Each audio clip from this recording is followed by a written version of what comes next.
तुमच्या जेवणाच्या सगळ्या व्यवस्था सुद्धा रोज गोदा पाट्यातले लोक सकाळी 10 वाजता, सकाळी 11 वाजता आणि संध्याकाळी 6 वाजता जेवणाचे घेऊन येणार आहेत.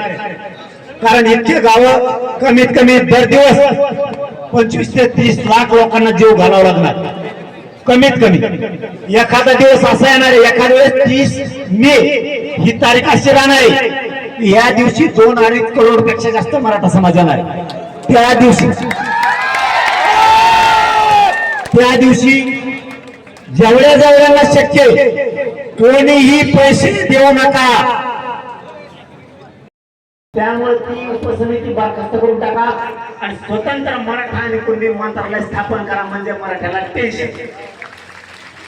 उपसमिती कशासाठी असती?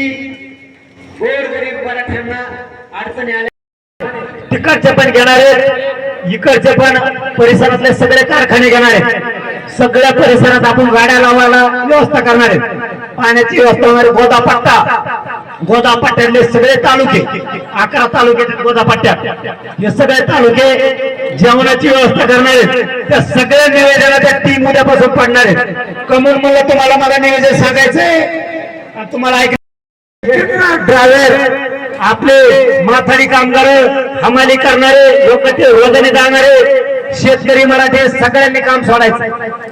एकाने सुद्धा घरी जायचं नाही. सगळ्या अधिकाऱ्याला कोण आला हे मराठी बारकाईनं बघतो. तरी आपला कोण आव्हान सगळ्या पक्षातल्या मराठ्यांनी सगळ्या तरी 1 लाखाची नाही. काय आरोप लावला त्यांच्यावर? यांनी ग्रामपंचायत चालली आणि ते पूर्ण नव्हते जाळायला 12 महिन्यात मागले. करा तपास त्या अधिकाऱ्याचा. फडणवीस साहेब खरे असतात तुम्ही नंतर तुमच्या मागे मी लागलो. कोण आहे देवा अधिकारी?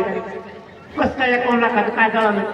कोणतं खोटे गुन्हे दाखल केले मराठ्यांच्या पोरावर राज्यात. हे गुन्हे तुम्हाला मागं घ्यावाच लागणार आहे. तुम्हाला सोडितच नाही. लेकरं बाळांचे ते गुन्हा घेतलाय मराठवाड्यांनी होणे म्हणूनच ना. आणि तुम्ही पक्षाचा उदो करणार, तुम्ही नेत्याचा उदो करणार. वा, मी शत्रू कशामुळे झालो? बलिदान गेलं काल. काय आरोप होते त्याच्यावर फडणवीस साहेबांनी? यांनी ग्रामपंचायत जाळली, 51 लाखाचं नुकसान झालं.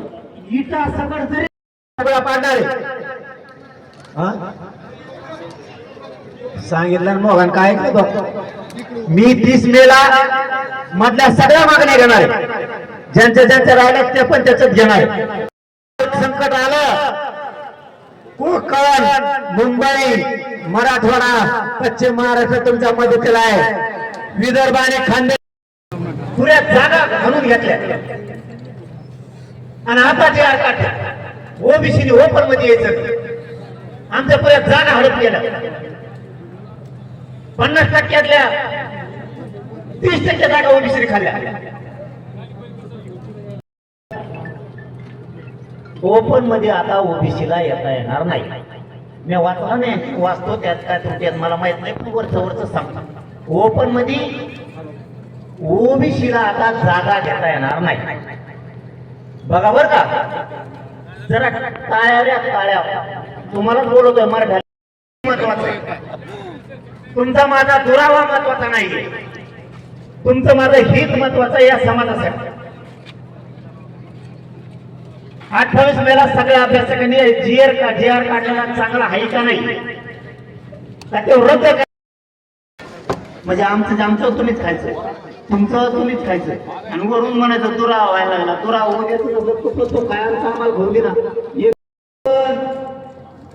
पश्चिम महाराष्ट्र, विदर्भ, खानदेश, मराठवाडा जेवढे अभ्यासक ज्ञानी आरक्षणातले सगळ्यांनी मला बोललेला असला तरी मी बोलवल्यामुळे मी आल्यावर म्हणणार नाही तू असं का बोलला, अजिबात म्हणणार नाही. सन्मानच होईल. कारण तुमची माझी 2.5 वर्ष मागे जाऊन बघा, बोंबाळणारे कुठे म्हणून म्हणतो तुम्ही शांत राहा. मी काचा आला काय पिढीला यांना करू द्या काय करायचं. विषय किंवा सोडून द्या. म्हणले जरा पाटला विरोधात बोलते नको, ते नको, टाइमच नाही मला. ते बरोबर करतो, सगळं होतं. फक्त तुम्ही उद्देश डोळ्यासमोर एकच ठेवा, लेकरं बाळ मोठेच करायचे.